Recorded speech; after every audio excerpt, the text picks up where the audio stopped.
Hi students, இப்ப நம்ம பார்க்கக்கூடிய மிக மிக முக்கியமான ஒரு பகுதி சீரான நிறை அடர்த்தி கொண்ட வட்ட வளையத்தின் நிலைம திருப்புத்திறன். சீரான நிறை அடர்த்தி பாத்தீங்கன்னா தெரியும். இந்த வட்ட வளையத்துல பாருங்க, எல்லா இடத்துலயுமே அதனுடைய தடிமன் எப்படி இருக்கு, திக்னஸ் ஒரே மாதிரி இருக்கு. அதனால எல்லா இடத்துலயுமே நிறை எப்படி இருக்கும், ஒரே மாதிரி இருக்கும். அந்த துகள்களினுடைய எண்ணிக்கையும் ஒரே மாதிரி எல்லா இடத்துலயும் இருக்கிறதுனால அடர்த்தி எல்லாம் ஒரே மாதிரி இருக்கும். அதான் சீரான நிறை அடர்த்தி கொண்ட வட்ட வளையத்தினுடைய நிலைம திருப்புத்திறன். நிலைம திருப்புத்திறனுக்கு இங்கிலீஷ்ல மொமெண்ட் ஆஃப் இனர்ஷியா ஐன்னு சொல்லுவோம். ஏற்கனவே தண்டு ஒன்றுக்கான நிலைம திருப்புத்திறனையும் பார்த்திருக்கோம். சோ இது வட்ட வளையம். சோ அந்த நிலைம திருப்புத்திறனுக்கு ஃபார்முலா படிச்சிருப்போம். I = mr². mங்கிறது நிறை, rங்கிறது பாத்தீங்கன்னா தொலைவு. அந்த அச்சுல இருந்து எவ்வளவு தொலைவில் இருக்கு அப்படின்ட்டு. பொதுவா நம்ம x அச்சு எடுத்துக்கிட்டோம்னா x ன்னு எடுத்துப்போம். y அச்சுல பாத்தீங்கன்னா இங்க y². அப்ப x னா x², y அச்சுனா y². அதே மாதிரி z அச்சுனா z² அப்படின்னு எடுத்துப்போம். சரியா? ஓகே. பொதுவா அப்படின்னா r². இப்ப விஷயத்துக்கு வரும். அப்ப ஒரு சீரான நிறை அடர்த்தி இருக்கக்கூடிய ஒரு வட்ட வளையத்தை எடுத்துக்கிறோம். சோ இதனுடைய நிறைய நம்ம m ன்னு எடுத்துக்கலாம். இதனுடைய நீளம் அது L. நீளத்துக்கு இன்னொரு பேர் இருக்கு, சுற்றளவு அப்படின்னு சொல்லுவோம். L நீளம் தான் 2πr அப்படின்னு சொல்லுவோம். rங்கிறது ஆரம். நீங்க ஸ்மால் r எடுத்தீங்கன்னா ஸ்மால் r போடுங்க, கேபிட்டல் R எடுத்தீங்கன்னா கேபிட்டல் R. நம்ம இங்க கேபிட்டல் R தான் எடுத்துக்க போறோம். சரியா? சரி, இதனுடைய மைய புள்ளி இது. சோ இந்த மையம் வழியாக போகக்கூடிய அந்த அச்சுக்கு பேர் இருக்கு இல்லையா? சோ பொதுவா மையத்தை நிறை மையம் அப்படின்னு சொல்லுவோம். அது வழியாக போகக்கூடிய அச்சு இந்த வட்ட வளையத்திற்கு செங்குத்தாக இருக்கு. சோ அதை எடுத்துப்போம். செங்குத்தா இருக்கக்கூடிய ஒரு அச்சு. சோ இதுதான் அந்த அச்சு. சோ இந்த அச்சை பொறுத்துதான் இந்த வட்ட வளையத்திற்கான நிலைம திருப்புத்திறனை கொஸ்டின்ல கேட்பாங்க. சரி, ஓகேவா? சரி, இப்ப எடுத்த உடனே இந்த வட்ட வளையத்திற்கான மொத்த நிலைம திருப்புத்திறன் நம்ம கண்டுபிடிக்க மாட்டோம். எப்பவுமே அப்படிதான். ஒரு சிறிய பகுதியை முதல்ல நம்ம சூஸ் பண்ணோம். கரெக்டா? முதல்ல வட்ட வளையத்தை பொறுத்த வரைக்கும் என்னுடைய ஆரம் என்னங்கிறத பார்ப்போம். மையம் ஓன்னு எடுத்துப்போம். ஓயிலிருந்து இவ்வளவு தொலைவு, இதுதான் ஆரம், ரேடியஸ் அப்படின்னு சொல்லுவோம். சோ இதுல நான் ஒரு சிறிய பகுதி எடுத்துக்கிறேன். இவ்வளவு எடுத்துக்கிறேன்.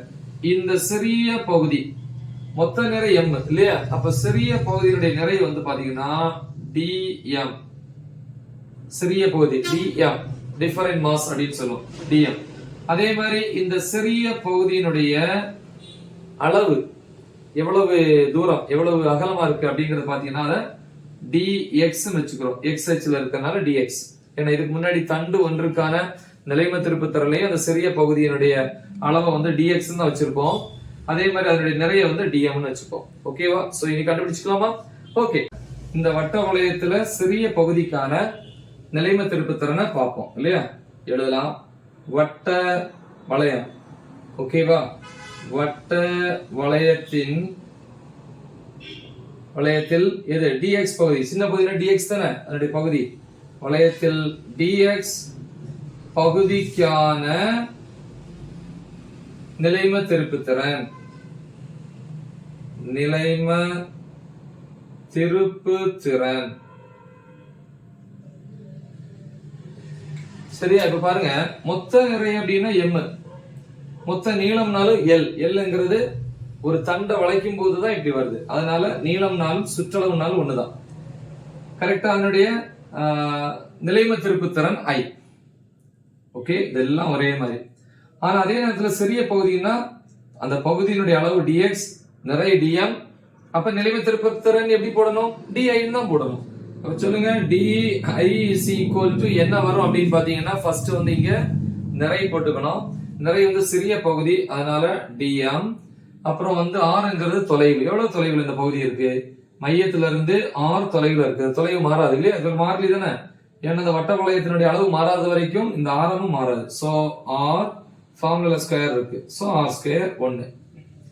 இனி இதனுடைய அடர்த்தியை பார்ப்போம். என்ன அடர்த்தி? தண்டு மாதிரியே இதுவும் நீள அடர்த்தி தான். ஏன்னா தண்டை வளைச்சா இதே மாதிரி தான் கிடைக்கும். கரெக்டா? அதனால அங்க யூஸ் பண்ண அடர்த்திக்கு என்ன லெட்டரோ அதே தான் இங்கேயும் யூஸ் பண்ண போறோம். சோ அப்ப எழுதுவோம். வட்ட வளையத்திற்கான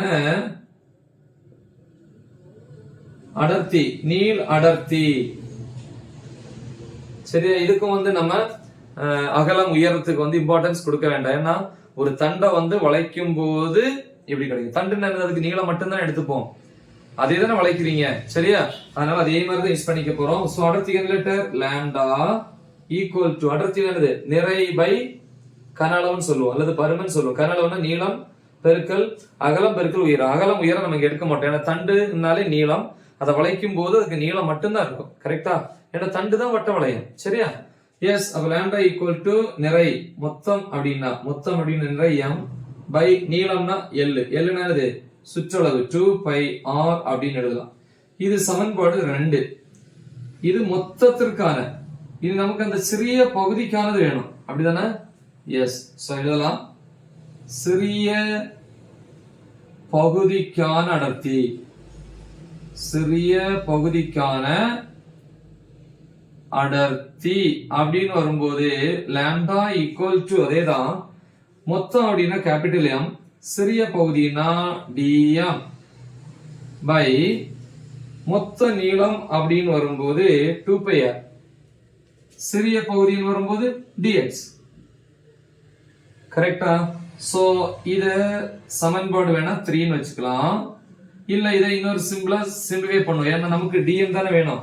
அப்ப அதுக்கு தகுந்த மாதிரி மாத்திப்போம். இதுல dm ஈக்குவல் டு குறுக்கு பெருக்கல் லாம்டா dx. இது சமன்பாடு 3.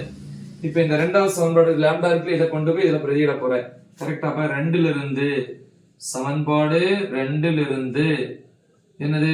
dm ஈக்குவல் டு லாம்டா இங்க என்ன இருக்கு? m by 2πr, m by 2πr வெளியிட்ட இங்க என்ன இருக்கு? இன்டு dx அப்படின்னு எழுதலாம், சரியா? சோ இத வந்து நம்ம சமன்பாடு எத்தனை போட்டுக்கலாம்? 4ன்னு போட்டுக்கலாம், இல்லையா? சோ இது புரிஞ்சிருக்குன்னு நினைக்கிறேன். சோ இது வரைக்கும் இது சமன்பாடு 4. இனி இதை dm கொண்டு போய் என்ன பண்ணலாம்? முதல் சமன்பாடுல பிரதியிடலாம்.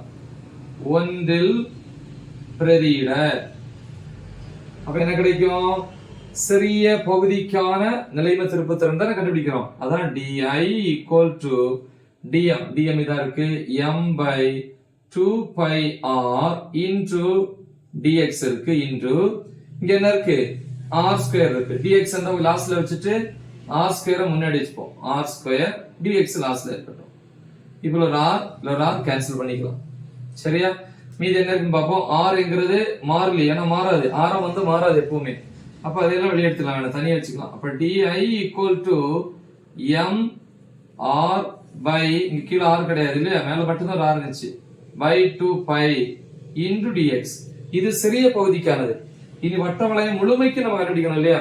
அப்ப எழுதலாம் வட்ட வளையம்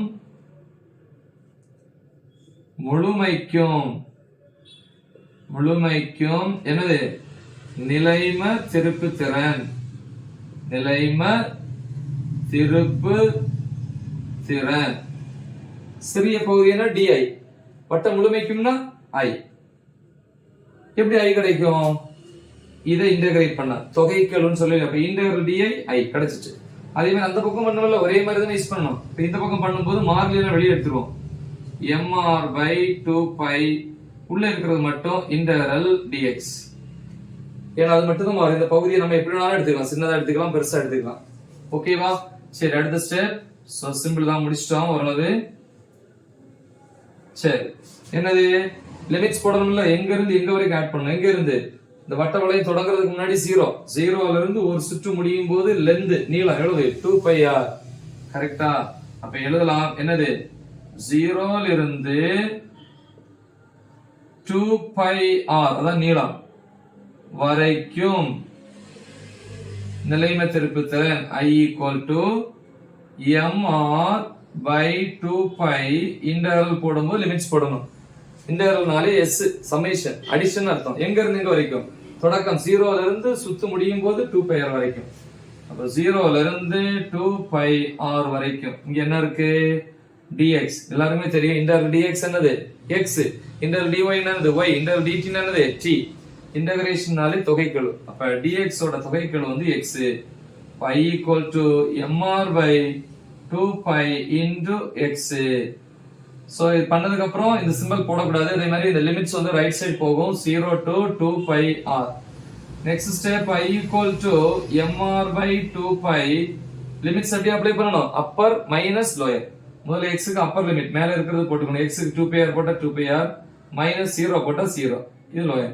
0 போட்டாலும் போட்டாலும் ஒண்ணும் இல்லாத மதிப்பு 0 தான். அது போயிடுச்சு. மீதி என்ன இருக்கு? I equal to mr by 2 pi into 2 pi r. கரெக்டா? இப்போ இந்த 2 pi cancel. So I equal to m into r r square. இதுதான் வட்ட வளையம் ஒன்றிற்கான மொத்த நிலைம திருப்புத்திறனுக்கான சமன்பாடு. முக்கியமான ஒரு டாபிக், நல்லா தெளிவா பிராக்டிஸ் பண்ணுங்க. மறக்காம இதை உங்க ஃப்ரெண்ட்ஸுக்கு ஷேர் பண்ணுங்க. All the best. தேங்க்யூ.